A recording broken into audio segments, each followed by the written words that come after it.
Olá pessoal, bom dia, boa tarde, boa noite. Eu sou o Léo e vamos aí prosseguir com nossos estudos de mecânica clássica, onde esse é o último vídeo dessa unidade nossa.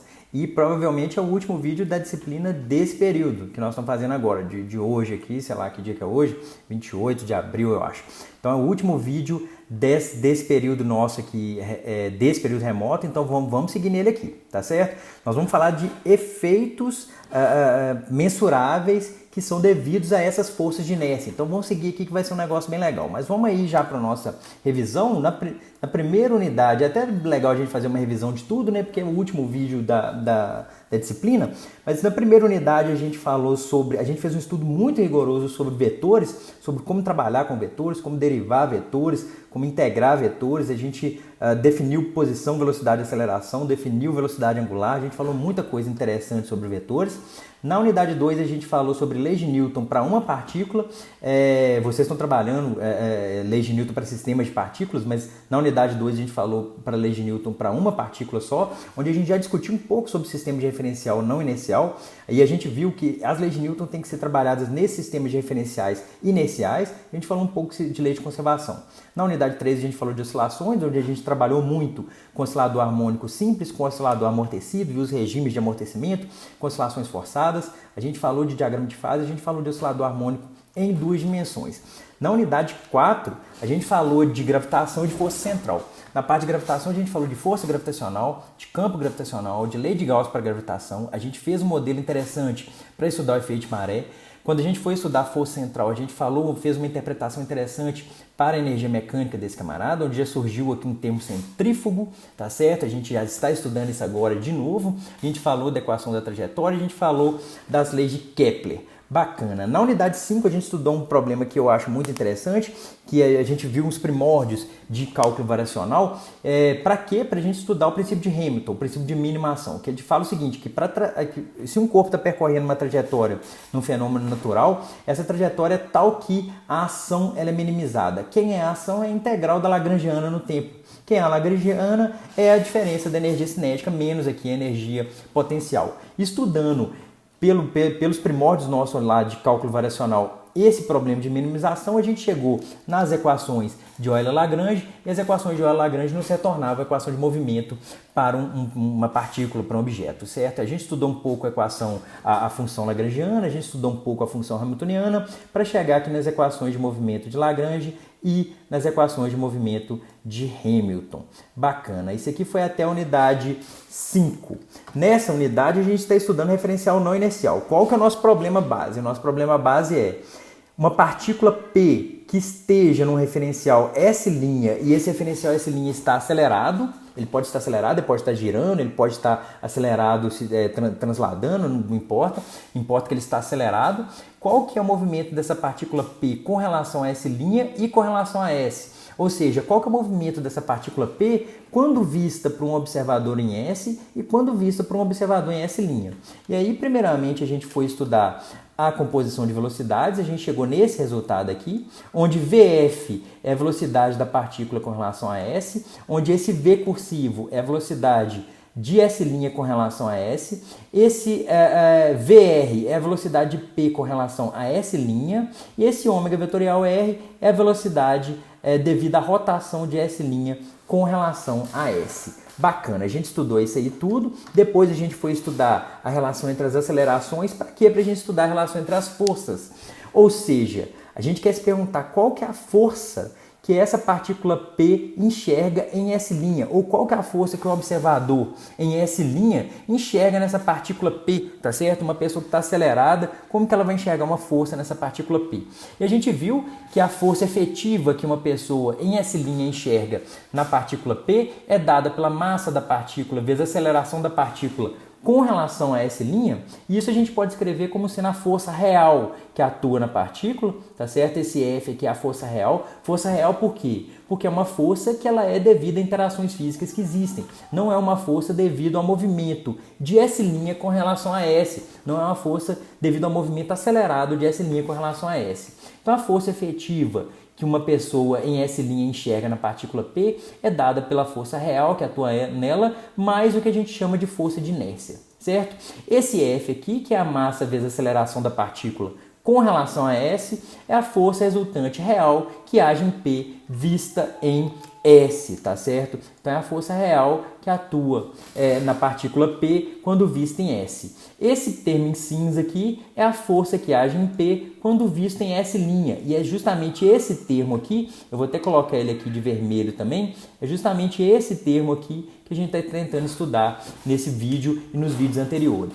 Quem que é essa força de inércia? Essa força de inércia é dada por esse camarada todo aqui, ó. Então essa força de inércia é dada por esse sujeito todo aqui, ó, certo? Ela tem um termo que de força é relacionado à aceleração translacional de S', que é esse termo aqui de rosa. Ela tem um termo de força relacionado à aceleração angular de S' com relação a S, que é esse termo aqui de azul claro. Ela tem aqui um termo de força de Coriolis, que a gente estudou no último vídeo. E ela tem um termo aqui de força centrífuga, que a gente estudou no vídeo anterior, no antepenúltimo vídeo, tá certo? Dessa disciplina. Então, bacana, né? Então, a gente já estudou força centrífuga, a gente já estudou força de Coriolis, a gente já estudou essa força aqui de rosinha, que a gente já estudou no exemplo do trem, a gente já estudou alguns exemplos disso. Mas vamos ver o que isso pode nos dar mais. Vamos ver mais alguns exemplos disso, né? Então, antes disso, vamos falar mais um pouquinho, ó. Um pouquinho de força centrífuga. A força centrífuga, ela é dada por esse termo aqui, tá certo? Força centrífuga é dada por esse termo. E se a gente tem aqui um objeto girando, uma pessoa nesse disco girando, se a gente for pegar aqui, ó, a força centrífuga é menos ômega vetorial com ômega vetorial R. Quem que é ômega vetorial R? Ômega vetorial R é essa seta azul. Agora, ômega vetorial com R negativo é justamente esse vetor marrom aqui. E esse vetor vai me dar o sentido e a direção da força centrífuga atuando nesse sujeito que está parado com relação ao disco girante, certo? E se essa pessoa começar a se mover com relação a esse disco girante? Se essa pessoa começar a se mover com essa velocidade VR, aí a gente pode estudar aqui a força de Coriolis. Então a força de Coriolis é justamente menos ômega vetorial com VR, e esse menos ômega vetorial com VR, ele vai me dar essa direção dessa seta roxa aqui, tá certo? Então essa seta roxa vai me dar a força de Coriolis, que para esse cara que está se movendo com essa velocidade VR nesse disco girante, ela vai representar uma força tendendo a jogar o cara para a direita nesse deslocamento dele, nesse sentido de VR aqui, tá certo? Então bacana, né? Então vamos ver alguns efeitos ainda aí da força de Coriolis e dessas forças de inércia atuando em objetos, por exemplo, na Terra. Então vamos ver aqui, ó, um objeto parado com relação à Terra. Tem um objeto parado com relação à Terra. Eu aqui agora, gravando isso aqui, eu estou parado com relação à Terra, tá certo? Então eu sou um objeto parado aqui com relação à Terra, eu vou estar aqui nesse ponto aqui, ó. Então eu estou nesse ponto aqui, tá certo? Eu estou aqui parado com relação à Terra. Então aqui vamos pegar aqui o hemisfério norte, hemisfério sul, tem aqui o raio da Terra. Vocês estão vendo aqui já que eu até fiz essa esfera aqui um pouco achatada.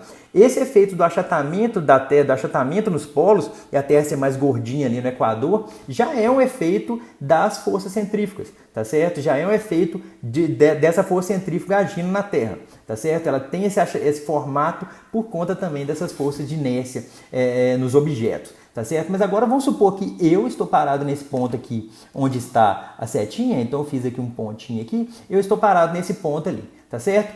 Vamos pegar aqui algumas coisas aqui, né? Aqui eu tenho aqui o raio da Terra, esse ρ aqui é o quê? Esse ρ é a distância de onde eu estou até o eixo de rotação da Terra. Então esse ρ é o ponto onde eu estou até o eixo de rotação da Terra. Esse R chapéu aqui é o R chapéu normal, tá certo? É o vetor unitário na direção de R chapéu. Esse F aqui seria minha força peso. Eu estou chamando de força F aqui agora só para não confundir. Eu estou chamando esse F aqui, seria minha força peso. Ela está apontando aqui para o centro da Terra. Esse lambda aqui é a latitude. Lambda aqui é a latitude da pessoa. Claro que eu estou me colocando aqui no hemisfério norte, mas eu vou estar aqui no hemisfério sul, aqui, por aqui mais ou menos. Mas só que vamos supor aqui, só para ficar mais claro aqui no desenho. Então esse lambda aqui é a latitude. É a latitude onde a pessoa se encontra. É esse lambda, é esse ângulo aqui. Esse marronzinho aqui é a força centrífuga. Por que é a força centrífuga? Porque se a Terra está girando nesse sentido que eu estou mostrando aqui no desenho, a força centrífuga ela vai estar apontando para fora nesse ponto onde a pessoa está, onde eu estou aqui nesse ponto onde está a mãozinha, tá certo? Então a força centrífuga ela está apontando para fora aqui, tá certo? Aqui eu coloquei o R chapéu e o θ chapéu. Quem que é esse F'? Esse F' é justamente a soma do peso com a força centrífuga. E óbvio que essas forças aqui elas estão fora de escala. tá certo? Então vocês já adaptaram aqui, e esse lambda aqui, ele é igual a esse lambda, o ângulo é o mesmo, tá certo? Por semelhança de triângulos. Então bacana, né? A gente já identificou todos esses termos aí, vão passar para algumas contas. Então vamos lá. Um objeto parado com relação à Terra. Quem que é a força centrífuga? A força centrífuga é m ômega 2 vezes ρ. ρ é a distância que ele está aqui, m ômega 2 que vem lá da força centrífuga. Ela está apontando para fora aqui. Isso aqui é só o módulo dela, tá certo? Então a força centrífuga ela tem esse módulo que é m ômega 2 ρ, só que esse ρ eu posso escrever com relação ao raio da Terra. Então vai ser m ômega 2 r cosseno de lambda. Tá certo? Por que que é M2? Por que que é R cosseno de lambda? É só a gente pegar a posição da pessoa aqui. Eu estou supondo aqui que a Terra é uma esfera. Eu fiz aqui o desenho dela achatado só para lembrar vocês que o formato da Terra tem a ver com a força centrífuga. Mas vamos supor aqui que a Terra é uma esfera. E aí essa distância ρ aqui é justamente R cosseno de lambda. Vocês observam aqui no desenho que vocês vão notar isso, que ρ é igual a R cosseno de lambda. Essa força centrífuga ela tem duas componentes. Ela tem uma componente R, que é dada por esse camarada aqui. Então ela tem aqui uma componente R e ela também tem aqui uma componente θ, tá certo? A componente R e a componente θ dela vão ser dadas como a gente fizer a decomposição desse vetor marrom aqui. Vou deixar para vocês calcularem, demonstrar se isso aqui está correto. Então se a Terra for uma esfera, a força real que age no objeto, qual que é a força real que age no objeto? Se eu estou parado aqui, a força que está agindo em mim aqui é só Léo, é a força normal. Não, esquece a força normal agora por enquanto. A força que está atuando aqui em mim é só a força peso, tá certo? Então essa força F aqui para baixo é justamente só a força peso, que é menos mg na direção R chapéu, tá certo? Então a força que age na partícula no referencial da Terra, porque a Terra está girando, gente. Se a Terra está girando, a força que age na partícula no referencial da Terra, que é esse S', é justamente a soma dessas duas forças. É a força F mais a força centrífuga, tá certo? Então, olha só, por enquanto, vamos deixar essa componente θ dessa força centrífuga para lá. Não vamos ligar para ela não, porque ela é muito pequena. Vamos pensar só na componente R dela. Por quê? Porque o que eu quero mostrar para vocês é que o valor da constante G, da aceleração gravitacional, ele muda com relação à latitude que a gente está no planeta Terra, tá certo? Então eu vou deixar, então essa parte em θ a gente vai deixar para lá. Então olha só, nós só vamos ligar para a componente R dessa força centrífuga, tá certo? Então tem aqui a componente R dela. A força que age numa partícula no referencial da Terra, de fato, é essa força aqui, tá certo? É essa força aqui, que é a força peso mais a força centrífuga. Então, a componente dessa força F' na direção de R chapéu é o quê? É a força peso inteira, porque ela está toda na direção de R chapéu, mais esse termo aqui que eu circulei aqui de amarelo aqui, tá certo? Então, bacana. Então, tem a componente da força F' na direção de R. Então, a direção do vetor F', eles não dá a direção de um prumo de construção. Então, o prumo de construção, ele não necessariamente está apontando para o centro da Terra. Ele está apontando um pouquinho deslocado por conta da força centrífuga. Isso já é um negócio legal por si só. O prumo, ele aponta na direção de F'. Óbvio que aqui está exagerado. É muito, muito perto da direção do centro da Terra, mas só que não é totalmente. Ele muda um pouquinho por conta da força centrífuga. Mas, em geral, a gente pode considerar que o desvio com relação a θ chapéu, porque é muito pequeno. E qual que é o valor efetivo de G dependendo de qual que é a latitude? Vamos calcular aqui, né? Olha só, se eu tenho aqui que F de R' é menos mg mais m ômega 2 r cosseno ao quadrado de lambda, eu vou tirar esse m evidência e vou chamar tudo que está multiplicando m, eu vou chamar de g, tá certo? Que vai ser o valor efetivo de g. Então o valor de efetivo de g é o quê? É o g de 0 menos ômega 2 r cosseno ao quadrado de lambda, tá certo? Eu só tirei m evidência nessa equação aqui e o resto todo eu vou chamar desse g de lambda. E aí aqui eu só fiz uma jogadinha, chamei cosseno ao quadrado de lambda de 1 menos seno ao quadrado de lambda, e aí a gente obtém esse camarada aqui, ó. Aqui era para ser menos, né? Isso aqui era para ser menos, tá certo? Isso aqui era para ser menos esse camarada aqui, mas beleza, não vai ter importância não, isso aqui é menos, hein? Isso aqui é menos. Então tá, então aqui eu tenho g de 0 menos ômega 2r mais ômega 2R seno ao quadrado de lambda, certo? E aqui usando alguns valores, tá certo? Só para a gente já seguir aqui, usando alguns valores, se eu pego esse camarada aqui todo em evidência, esse camarada aqui vai ser muito pequeno, se eu pego esse camarada aqui todo em evidência, eu vou ter esse sujeito aqui, ó, G de lambda, eu vou ter esse camarada aqui, ó, deixa eu apontar aqui, eu vou ter esse sujeito aqui, ó, eu vou ter que G de lambda é 9,8, que é o valor que normalmente a gente usa, vezes 1 mais esse termo todo aqui que multiplica seno ao quadrado de lambda, tá certo? Então o valor da aceleração gravitacional G, ele vale 9,8 vezes 1 mais 0,0035 seno ao quadrado de lambda.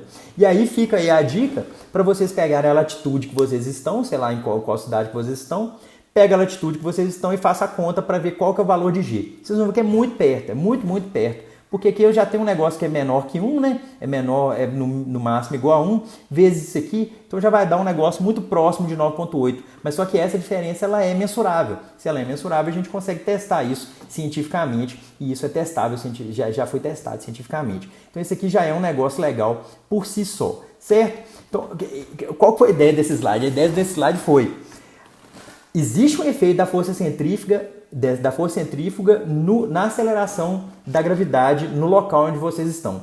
Só que esse efeito não significa que existe uma força puxando para fora, uma força real puxando para fora. Esse efeito é um efeito de inércia, porque a gente está tentando analisar as leis de Newton num referencial que é não inercial, tá certo? Mas só que existe um efeito mensurável disso por conta dessa força centrífuga, porque a Terra está girando. Então esse é um negócio já interessante, tá certo? E agora vamos tentar ver um outro exemplo, né? O outro exemplo é um corpo caindo verticalmente. Então tem aqui um objeto, aqui, uma caneta, que ela está caindo verticalmente, tá certo? Aí caiu aqui tudo aqui. Uma caneta que está caindo aqui verticalmente. Então tem uma caneta caindo verticalmente, a Terra está girando. Eu coloquei aqui esse ciclo aqui que vai de oeste para leste, isso vai ser importante para a gente. E agora a gente vai tentar ver qual que é o efeito da força de Coriolis num corpo que cai, tá certo? O ômega está aqui, quietinho aqui. Aqui eu tenho menos V, porque a força de Coriolis é o quê? A força de Coriolis, se eu não me engano, ela é menos 2m ômega vetorial com VR, certo? A força de Coriolis é esse camarada aqui, é ômega vetorial VR, tá certo? Então eu tenho aqui o menos VR, então é ômega vetorial com menos VR, tá certo? Então se eu pegar aqui o ômega vetorial com menos VR, a força de Coriolis vai estar dando para cá, ó. Esse para cá aqui tá esquisito, porque tá parecendo que ela tá saindo da Terra, mas na verdade ela tá vindo de oeste para leste. Tá certo? Se vocês fizerem aí a regra da mão direita, vocês vão ver que ômega vetorial com V vai dar para um lado, então se a gente pega menos ômega vetorial com V, vai dar uma força agindo de oeste para leste. Então corpos que caem, eles vão ter um desvio para leste devido à força de Coriolis. E isso é mensurável. Isso é muito legal. Isso é muito, muito legal. Então vamos fazer essa conta, né? Então aqui é um objeto em queda livre a partir do repouso. Então se é a partir do repouso, a velocidade dele, a gente sabe desde Física 1, a velocidade é g vezes t, tá certo? Um corpo caindo a partir do repouso. A força de Coriolis é esse camarada aqui, que a gente já viu. Só que o módulo de ômega vetorial com VR é esse sujeito aqui, é o módulo de ômega, módulo de VR vezes seno de θ, que a gente pode escrever como sendo esse sujeito aqui. Onde θ é esse camarada aqui que está na figura. Então, se θ é esse sujeito, o seno de θ vai ser igual ao cosseno de lambda. Que aí a gente volta para o estudo da latitude, certo? Então, na direção oeste-leste, a gente vai chamar de x' essa direção, nós temos somente a força de Coriolis atuando, tá certo? Essa direção oeste-leste eu estou chamando de x'. Nessa direção a gente tem somente a força de Coriolis atuando, tá certo? Então vou estudar a segunda lei de Newton, é o que a gente está se propondo aqui. A segunda lei de Newton me fala que a massa vezes a aceleração é igual à força de Coriolis, que é a força que está atuando ali. Por quê? Porque a gente está tentando estudar as leis de Newton nesse referencial, tá certo? Então massa vezes aceleração é igual à força de Coriolis. Então eu só reescrevi aqui a força de Coriolis, é 2m ômega gt cosseno de lambda, tá certo? Porque tem o 2m aqui, tem o gt que é do VR, tem o ômega e tem o cosseno de lambda que está aqui, tá certo? Dividi tudo por m e encontrei essa equação diferencial. Se a gente integra duas vezes no tempo essa equação diferencial aqui e usando as condições iniciais, a gente encontra que o x' é dado por esse camarada aqui. O que é x'? O objeto está caindo aqui, por exemplo, na direção z, tá certo? Então o objeto está caindo aqui, ó. O x' ele está aqui, ó, ele é perpendicular a z, ele é perpendicular à distância, ao deslocamento vertical desse camarada, tá certo? Então o x' ele é perpendicular ao deslocamento vertical dessa caneta que está caindo, tá certo? O tempo de queda a gente sabe lá da física 1, o tempo de queda é t raiz de 2h sobre g, tá certo? E, portanto, ao cair de uma altura h, um objeto ele sofre um deslocamento para leste. Isso é muito legal. O objeto ele sofre um deslocamento para leste desse valor aqui, ó, tá certo? Aí eu fiz uma continha. Se o objeto está caindo de uma altura de 100 metros, numa latitude de 20 graus, que é perto aqui de Florestal, aqui temos, né, nós temos um desvio de 2,1 centímetros. Então, se o objeto cai de uma altura de 100 metros, o desvio relacionado à força de Coriolis é de 2 centímetros. É muito pequeno, mas já é um negócio muito interessante. E o desvio é para leste, tá certo? Isso é um negócio muito, muito legal também. Então, vamos lá. Então, vou seguir aqui, né? Mais outros efeitos aqui da força de Coriolis. Esses aqui eu vou deixar para vocês darem uma pesquisada. Se vocês quiserem dar uma pesquisada, são efeitos interessantes relacionados à força de Coriolis. Então, para corpos que se movem horizontalmente na superfície da Terra, ou seja, corpos que estão se movendo junto com a superfície da Terra, tá certo? Por isso que esse horizontalmente está entre aspas. O desvio devido à força de Coriolis é para a direita no hemisfério norte e para a esquerda no hemisfério sul. A gente já tinha visto isso lá no vídeo anterior, tá certo? E algumas consequências disso. Tem a lei de Baer. A lei de Baer, ela me diz que um rio ele tende a erodir mais a margem direita no hemisfério norte e mais a margem esquerda no hemisfério sul. Por quê? Porque a força de Coriolis no hemisfério norte tende a jogar um volume d'água para a direita. Se ela tende a jogar um volume d'água para a direita, a margem direita ela é mais erodida que a margem esquerda no hemisfério norte. E no hemisfério sul, ao contrário. Isso é sensacional. Isso é sensacional. Sobre ciclone também, né? O ar ele tende a se deslocar de regiões de alta pressão para baixa pressão. Isso aqui é a formação de um ciclone. No hemisfério norte, quando se forma uma zona de baixa pressão, o ar tende a circular no sentido anti-horário, devido à força de Coriolis. E no hemisfério sul, há uma tendência de circulação no sentido horário. Vocês estão vendo que eu estou sempre salientando essa palavra tendência, porque existem outros efeitos. A força de Coriolis é importante, mas existem outros efeitos nessas características aqui. E projéteis também, artefatos balísticos de longo alcance, também estão sujeitos à força de Coriolis. E, portanto, os equipamentos que os lançam, eles devem utilizar de certa correção de mira devido a essa força de inércia. Então, isso é um negócio legal já para vocês pesquisarem aí.